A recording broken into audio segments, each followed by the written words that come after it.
My name is Andrew Stotz, and I'll be your host as we continue our journey into the teachings of Dr. W. Edwards Deming.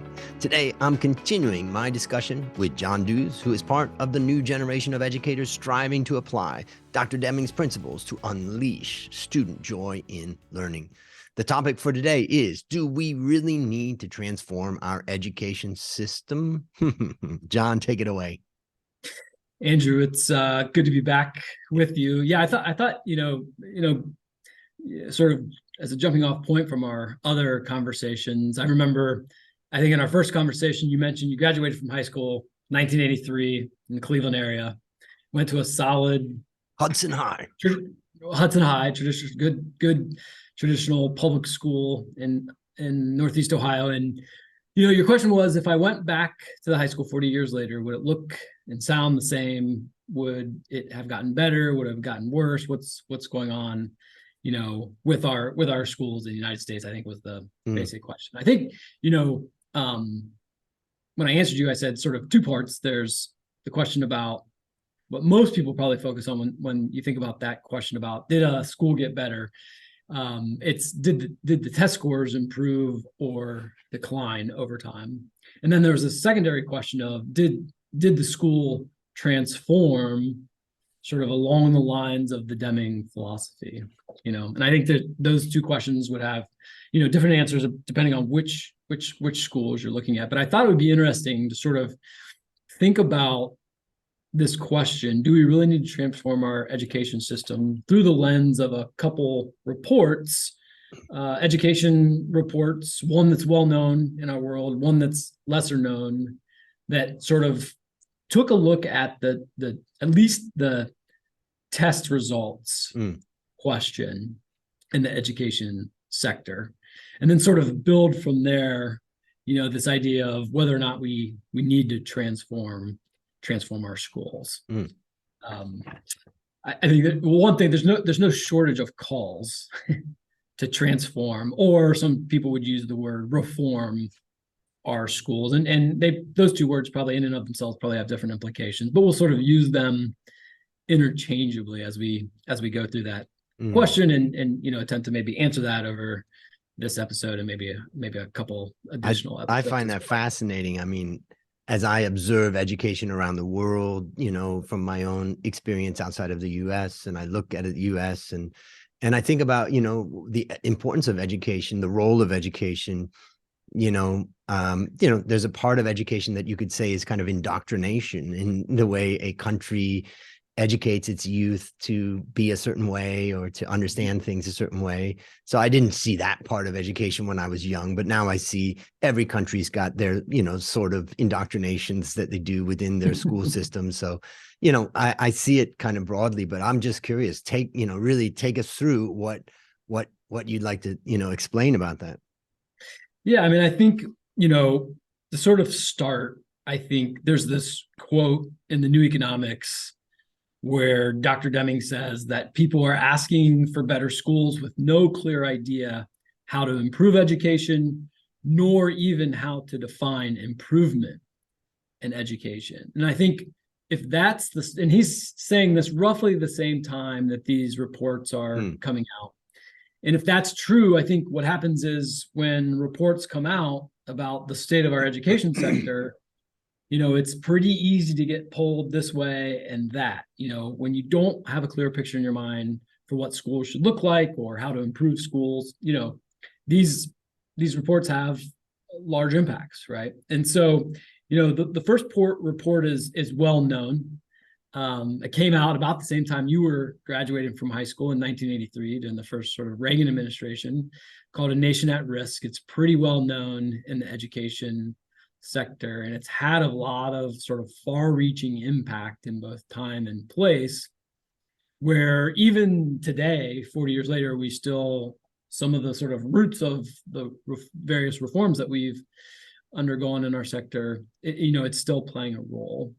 The second report that I'll sort of juxtapose against The Nation at Risk is a report that came out about a decade later called the Sandia Report. And I think it's really interesting just to sort of look at those two reports and the impact or lack of impact they've had, over the last 30 or 40 years in this in the world of education.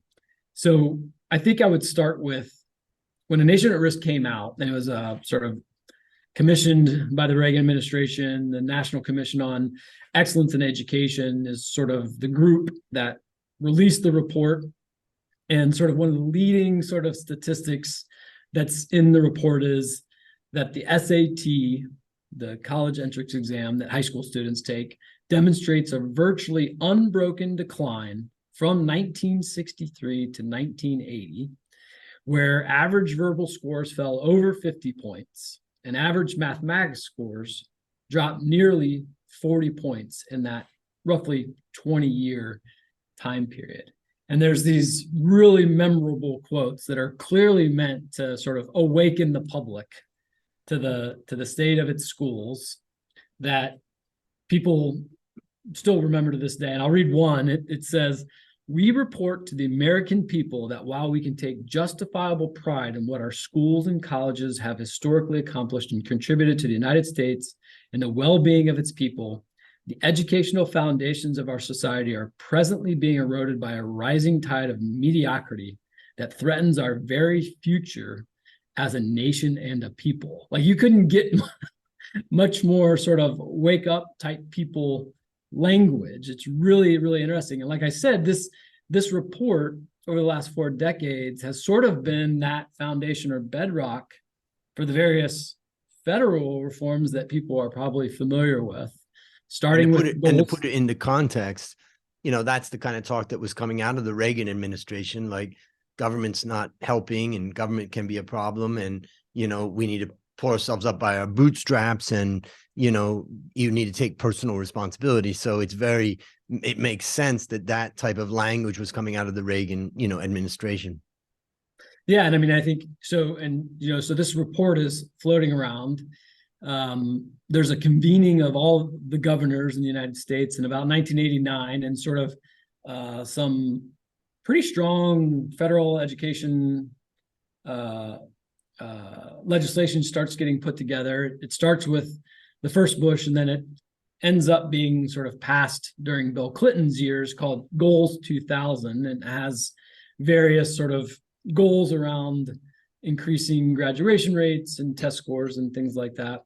And then that sort of transitions to No Child Left Behind, with, many people are familiar with that, sort of came out in the early Bush years and had a lot of impact on schools when my career was first getting started down in Atlanta, but it was federal legislation, so it covered, the entire country. And then it even played a role even into the Obama years, when he sort of released the Race to the Top legislation. And that was more of a sort of a competitive grant program federally that was lots of strings attached, a lot of focus on test scores, a lot of focus on teacher evaluations and principal evaluations, and using test scores in those evaluations. And so you can see sort of this, I think, direct linkage between A Nation at Risk to Goals 2000, to No Child Left Behind, to Race to the Top, and even to the stuff that you see sort of at the federal level to this day. So when a report like this comes out, it's called A Nation at Risk. The thesis of the report is right in the title, right? A nation is at risk because of its education sector. And so it's like, most people say, well, we got to do something about this. We need to take action, right? There's some serious implications. And so about a decade after this report comes out, the Department of Energy sort of commissions its own report. The point of this report, as you might expect, is the Department of Energy, they're actually looking to do some economic forecasting. So it's not directly about our schools, but they want to take the sort of same data set that the Nation at Risk authors looked at and analyze it. And interestingly, they sort of entered this analysis thinking that they were going to verify the results from A Nation at Risk. But what actually happened is that on nearly every measure of achievement, these Sandia analysts found actually steady or slightly improving trends in the test data. So they were And in the pretty same test data or in new same test data that exact was coming data. out? Same exact data. So, and they actually didn't look just at test data. They were actually looking at graduation rates, dropout rates, college going rates. So on just about every one of those measures, it was either steadily improving or slightly improving. And so you go back to A Nation at Risk, and you have this sort of absolute decline in SAT scores from the early 60s to the early 80s. And the Sandia authors aren't disputing that, but they're looking at their analysis and they're saying, well, wait a second, this decline in average scores actually doesn't mean that the high school students of the early 80s or early 90s weren't as capable of their 1960s peers. And so then you start to think, well, how could this be? It's really, really interesting. And what the Sandia Report authors go on to say is that when they broke out the test scores and these other measures, like I said, graduation rates and other things like that, they broke them out by race and socioeconomic status, class rank, gender. They found these steady or improving rates in all of these groups, and they chalked it up to this statistical phenomena called Simpson's paradox. And basically, what that is when trends that appear in this aggregated data set, which is sort of A Nation at Risk analysis, that reverses when the data is separated into subgroups, like it was in the Sandia Report. So basically what they're saying is that there are a more diverse mix of students on any number of measures, socioeconomic status, gender, race, those types of things, class rank, that there's a more diverse mix of students taking this test, and that is what causes this sort of change in average test scores and other similar measures. Which I guess A Nation at Risk should have controlled for. At least I think breaking the scores out in the way that disaggregating the data like Sandia did would have been an important step, given that the population of test takers was very different in 1963 than it was in 1983 or 1993. Now, so these Sandia researchers basically found these improving trends on dropout statistics, standardized tests, post-secondary studies, educational funding, even international assessment comparisons. So all these different measures that this sort of earlier report is raising serious alarm bells about. This new report is saying, well, wait a second. If we look at this data, we drill down in a little bit different way, we get the opposite results. But hardly anybody knows about this Sandia report. And just about everybody in my sector, my age and older, knows about, the A Nation at Risk report. It's cited all the time, even to this day. I just heard someone on a podcast a week or two ago talking about A Nation at Risk. So I guess one of the lessons is, be careful with how you handle data. Be very careful. I think of, one of the principles we use here is data has no meaning apart from its context. And this is a very good example of data taken out of context. And I think one of the lessons for me is that when you look at our schools, and I think this is maybe what happened with A Nation at Risk, is that, for most people, what you see in the educational data that comes out of our schools depends in large part on what you thought about our schools before you looked. Right. So I think they kind of drew a conclusion, and then they sort of found evidence to support that. It's supposed to be the opposite way. Good research. Yeah, I think so. It should have been an open question. And the Sandia report sort of had, I think maybe their eyes were a little more sort of open, or their willingness to consider alternative explanations was a little bit more, because they were not inside the education sector. They were outsiders. They were physicists and economists in the Department of Energy. And so they didn't really have a dog in the fight, I guess you'd say. Well, I guess you could probably say we actually don't really know. But the assumption is because they're outside in the Department of Energy, they're completely neutral, but they may have had their own biases that they brought Yeah. into that too. But Yeah, still, for sure. it's Yeah. a great lesson on what was it you said? Data has no meaning without Apart from its context. context. Yeah. Apart from its context. Yeah. Yep. I think that's a good example. Yeah. Yeah. And what it also makes me think about, one of the things that's so interesting about the stock market is that you can take a lot of data, you can analyze it and come up with your opinion. And let's just say that you're not that good at analyzing and you've missed some very key things in that data. And then you put your money down and the market will take it away from you. Boom, like that.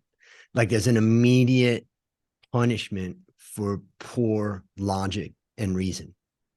And I'd say that it's kind of one of the last places where that's kind of allowed and where it's kind of supposed to happen. But I think that the immediate punishment for bad logic and reason is not that common any place anymore. Mm-hmm. Yeah. Yeah, I would agree. And the troubling thing is the like I said, the wide ranging implications that reports like A Nation at Risk can have, even 40 years later. Yeah. And I guess that's another lesson from this. So first lesson is about understanding the data and being very careful of how you're interpreting that. The second one is that I like to say first to the mind wins. Yeah. Yeah. It's just,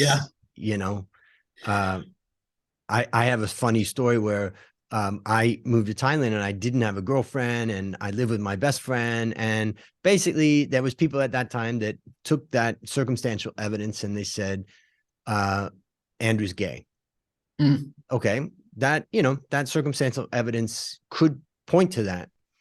And I didn't do I didn't make any attempt to answer that question. Mm-hmm. So 25 years later, a friend of mine was at a bar and he said that he overheard two people talking about me. And they were talking about how I'm gay.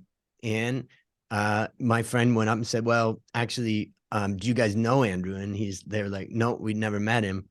And he said, well, I'm friends with him and I can put this to rest that Andrew's in fact not gay. They refused to accept that. And I just thought, first of all, first opinions are very difficult to reverse. Yeah. Yeah. It takes a lot of emotional and intellectual energy for somebody to do that.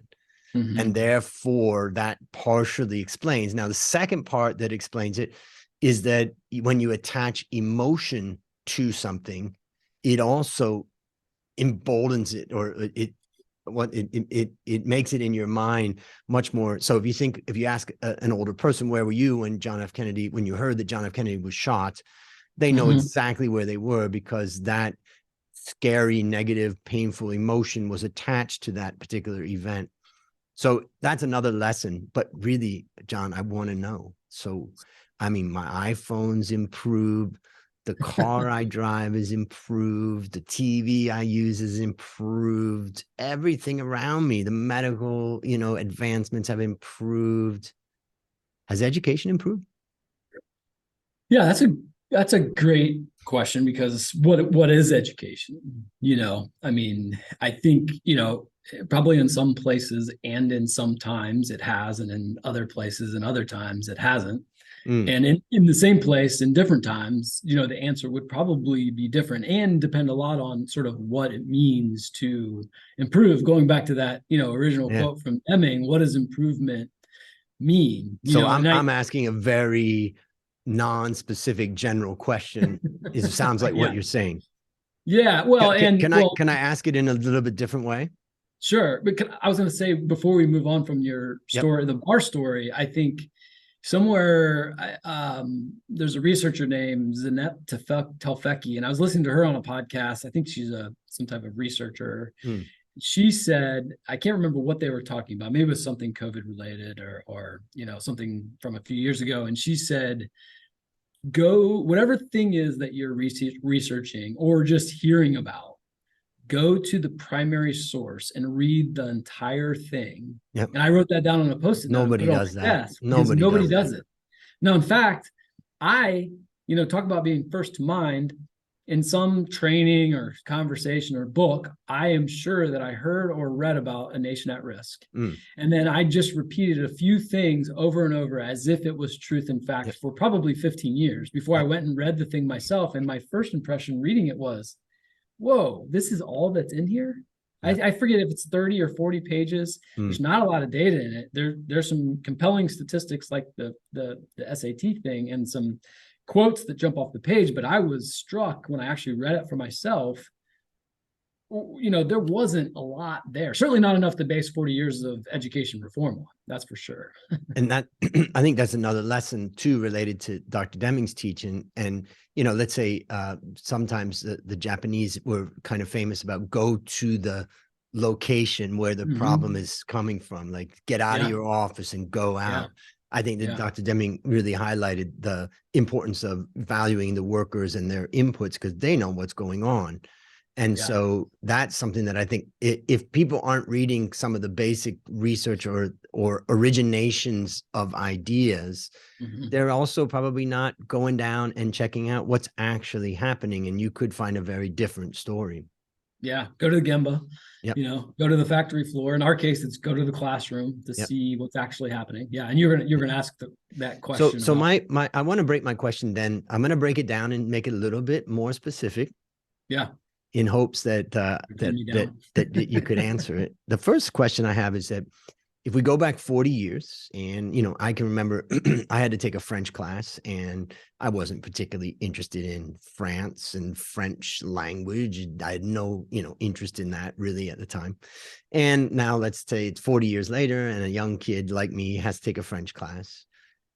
Is the methodology, have we come up with a better methodology for learning a language? Like, okay, we've advanced, we've been teaching French for 40 years from that time to now, and now we know that there's a better way to acquire a language that cuts the language acquisition time from 40 hours to proficiency, or let's say, 400 hours to proficiency to 300 hours to proficiency. This has nothing to do with education or the system of education, but have we come upon methodologies that can allow us to acquire knowledge any better or faster than what we did 40 years ago? That's a good question. I think, how would I answer that? I would say that in many areas of education, there have been significant advances in the understanding of cognitive science or the application of cognitive science to improve teaching methods in many areas. I think over the last 40 years, there have been advances. But like in other areas, whether or not those advances make it into the hands and the practices of the frontline people is a different question. That's a separate point. So, and there's two things too. So, and let's take medicine, for example. In medicine, there are a series of landmark trials that sort of led to standard practices in medicine. So in education, I think in most areas, there's actually fewer of those sort of landmark trials in key areas that everybody knows about. So I guess part of what I'm thinking about is one of the arguments I read in a great book called Future Hype, where the guy talked about how everybody hypes how things are moving so fast. But in fact, most of the progress that we've made in this world was made a long time ago. And he uses one example is jet airplanes. Basically, we're flying at the same speed today as we did in 1950. 1950, yeah. There's been no advancement. And I can say, flying back and forth between Thailand and the US, there was a slight advancement where we had a plane that could fly from New York to Bangkok. Yeah. But eventually they canceled that because it was just too expensive and stuff. So it's like, there really has been maybe we hit the limit. Yeah. And you could argue that when it comes to education, it should be quickly adopted, if there's a new technology or a new way of acquiring knowledge. repetition or whatever that is, it's pretty quickly adopted. So it could be that we're at the, there's just so much that the human mind can take in. Well, yeah, I mean, I've heard that argument. And the second part too would be, to finish out that landmark trial thing, is in medicine where there have been landmark trials, that it takes on average like 16 or 17 years for that landmark trial to then be sort of standard practice by doctors and actual hospitals and clinics. And even in those sort of, even when it hits that tipping point, that's far from, majority. So you can tell the parents, just wait 17 years. And then we'll have this best practice, for I listened to somebody say that we want you to make an investment in our education system. And the investment is your child. We'll do the best we can, but it's an investment. We're still learning and all that. Yeah. So that brings me to the second part of the question is and let's just say that, education is mainly done through government. Mm-hmm. In Thailand, in Asia, in Europe, in the US, I guess it's mainly done by government. Mm-hmm. But let's just say generally, have we improved the way that we educate? Is there, I'm trying to ask it in a way that would be maybe a better way. Like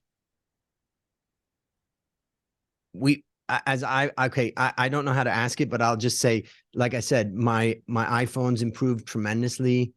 The camera that we're using on this, the microphone, the internet service that we're using to do this, all of these things have incrementally improved and at times made a major jump in improvement. Mm-hmm. And my question is, has our ability to educate young people improved at the pace of other things, or at a certain, good pace? The way I would answer that is two parts. One, have you ever heard of the Flynn effect? The what? The Flynn effect. It's named for the psychologist that discovered it. Flynn, Flynn. So the Flynn effect is basically this idea that IQs rose about 3 points per decade over the last century or so. I think I have that sort of roughly right in every population. So because the modern world over the last 100 years has gotten more complex, and there's sort of more to life that's like taking a standardized test, we've gotten better at that type of thinking over the last 100 years. So IQ has risen.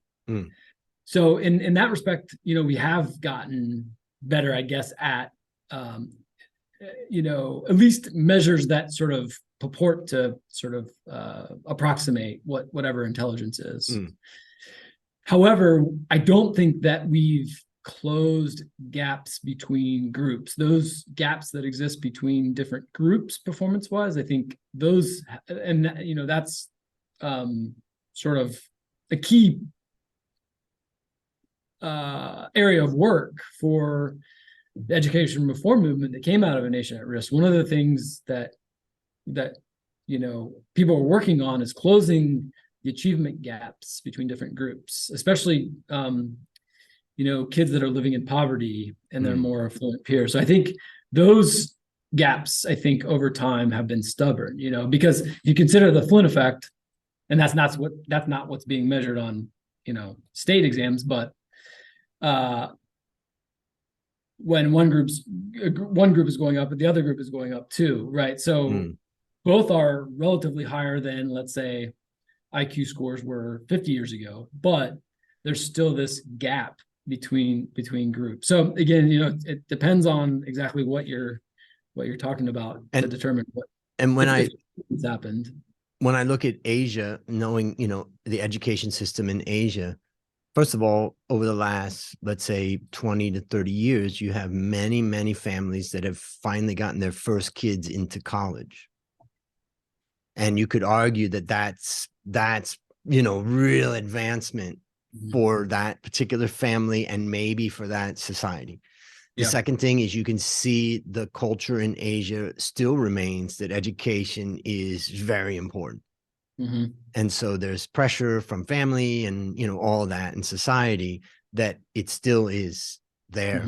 So whether American education is declining or improving, also you have to think of it in context of what's happening globally.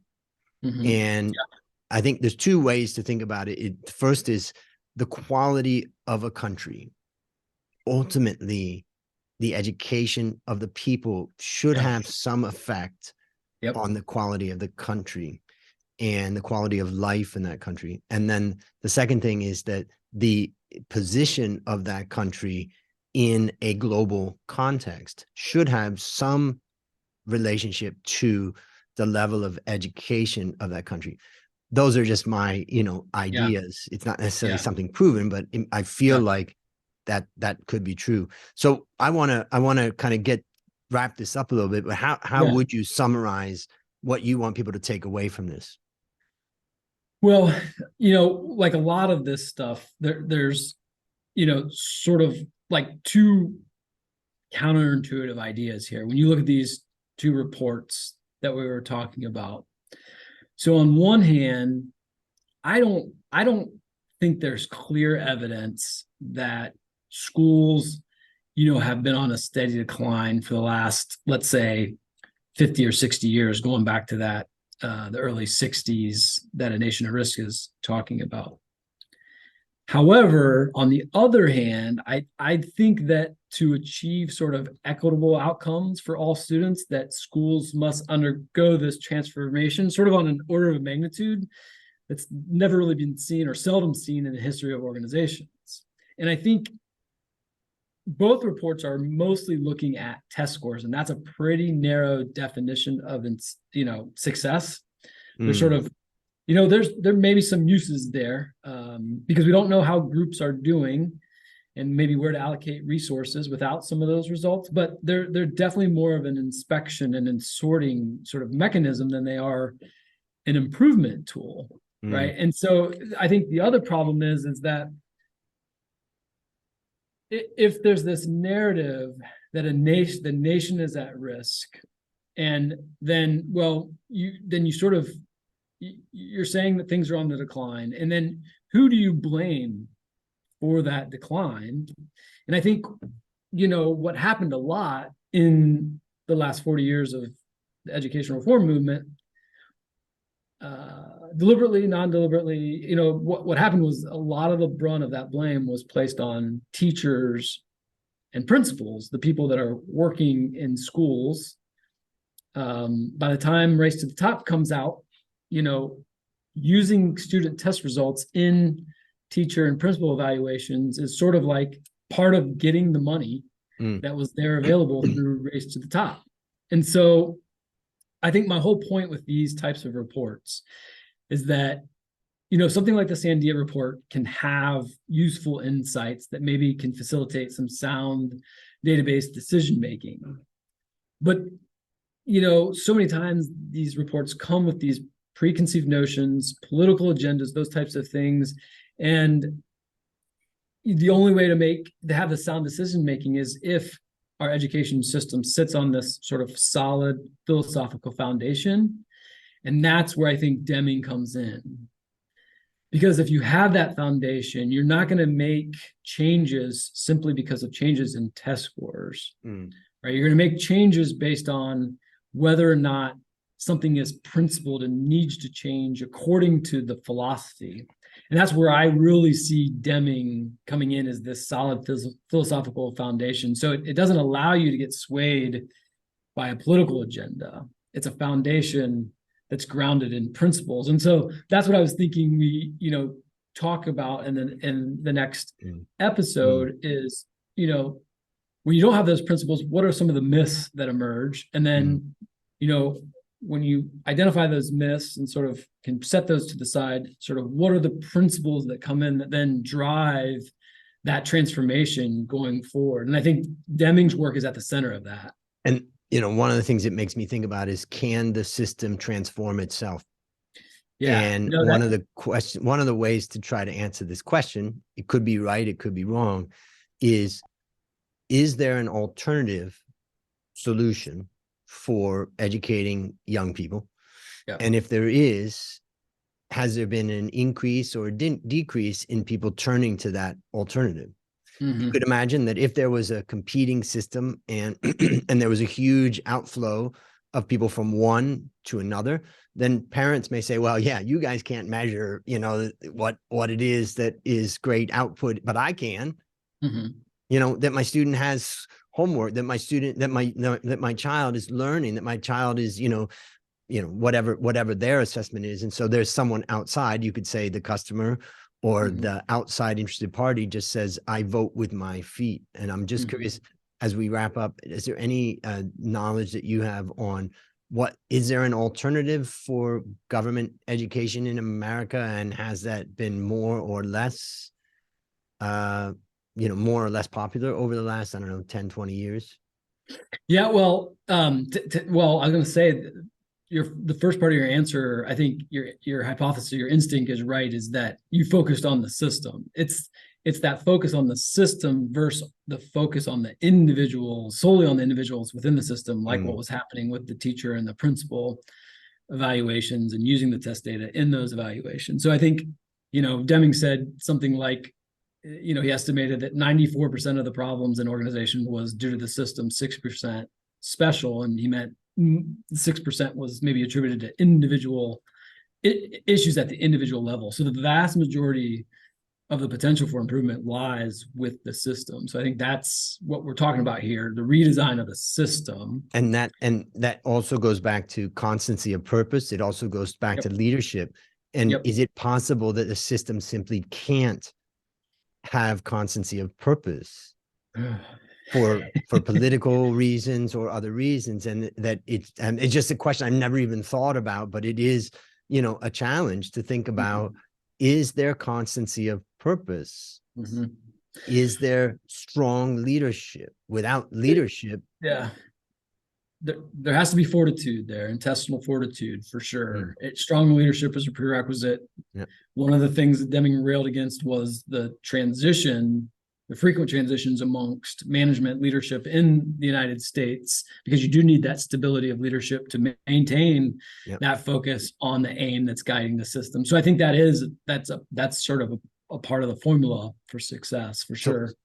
I kind of interrupted you and you were, I think, maybe attempting to answer the question, is there an alternative and has it grown or contracted? Well, so there's government funded schools. That's traditional public schools. Certainly where I am sitting in public charters, that's a government funded school that has a slightly different governance structure. So that sector didn't exist 35 years ago. And so that now is, maybe 6 or 7% of the kids in the United States, something like that, attend a public charter school. And then the other component would be kids that attend a private school or are homeschooled. Now, both of those, as I understand it, both of those populations of students rose sort of coming out of the pandemic, for sure. So, well, an interesting topic. And the original question is, do we really need to transform our education system? And maybe before, as we wrap up here, how would you answer that? So, yes, I think yes, but it's not for the reasons outlined in A Nation at Risk. Got it. John, on behalf of everyone at the Deming Institute, I want to thank you again for this discussion. For listeners, remember to go to deming.org to continue your journey. This is your host, Andrew Stotz, and I'll leave you with one of my favorite quotes from Dr. Deming. People are entitled to joy in work.